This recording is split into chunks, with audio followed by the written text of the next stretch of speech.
And this is one of those funny things, because there's a Netflix show, Baby Reindeer, which you may or may not have seen, but that's what this is about.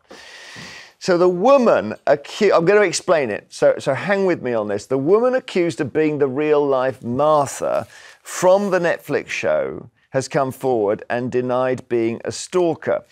The show may become one of Netflix's most popular of all time. There have been 56 million views so far.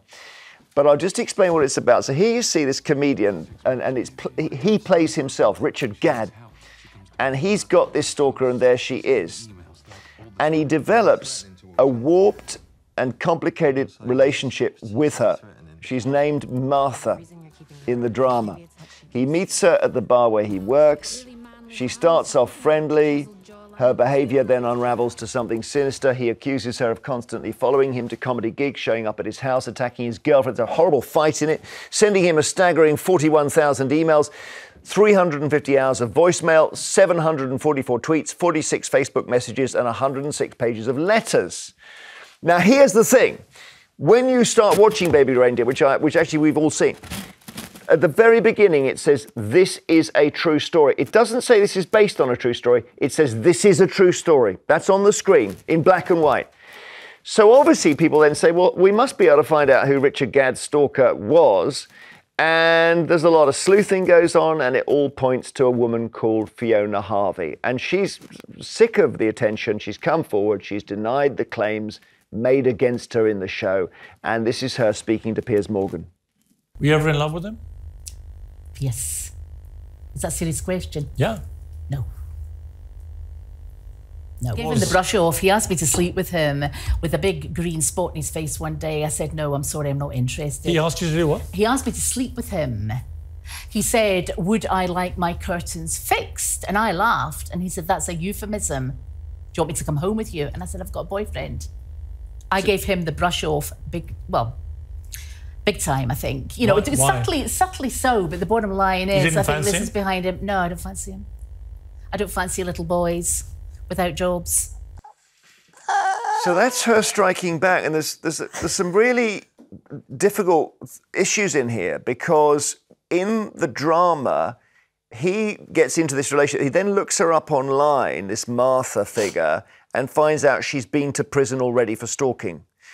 Now, that real-life woman there says she has not been to prison ever. Yeah. And that I doubt that she's lying, because anyone can check. That's the real scandal, I think.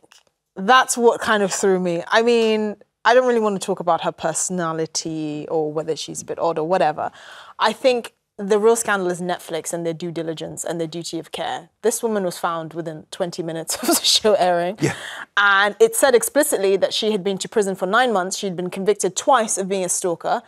Journalists, and they're very good at their job, have searched high and low. This woman's criminal record seems spotless. And she's adamant that she's never been convicted and she's never even stepped foot in a court.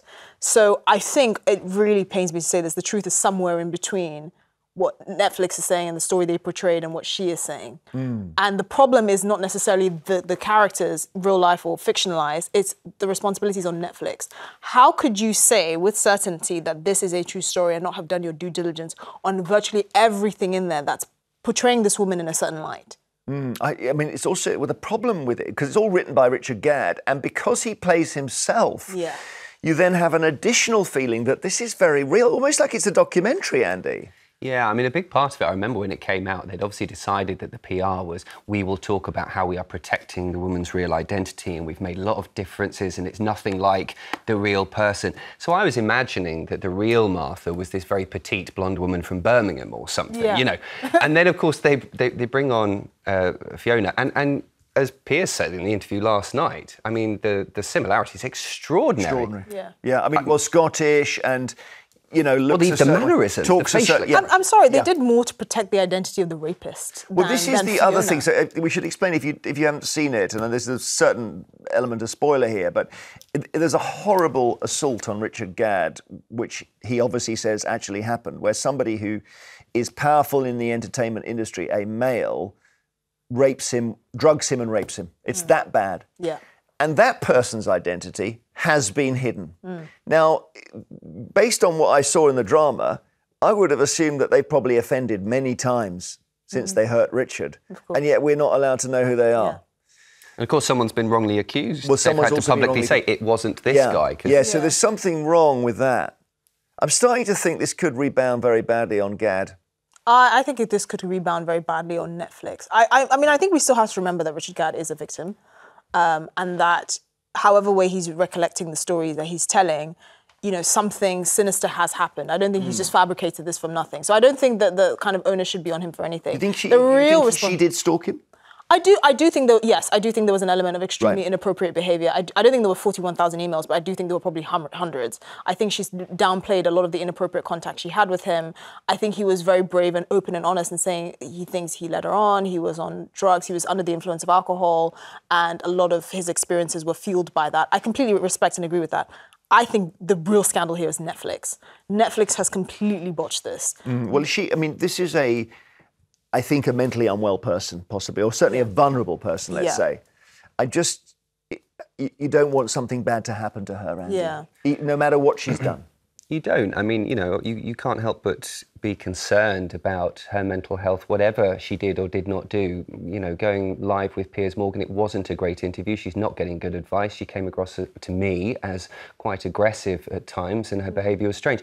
I have to say, if a woman had been aggressively stalked by a man and made a programme about it, I don't think society would be treating it as some sort of circus and some sort of quiz game where we try and guess what really happened. Yeah. I do think there's a double standard here. If a man had been aggressively pursuing a woman in this way, then I think the guy who was alleged to have perpetrated it wouldn't be given so much time on air and so much sympathy. And I think there's a double standard going on here. So much grace. That being said, I do think she had the right of reply, at the very least. Absolutely. I think, yes, her mental health could be questioned, and anyone's mental health would be vulnerable if there's the subject of internet abuse and death threats and all of that. I completely appreciate that. However, I do think that if you've had a show like this that clearly mimics your likeness and she was found very easily, she has the right to say her piece and whatever she thinks about, you know, her experiences with this person that she may or may not have known. Okay, well, after the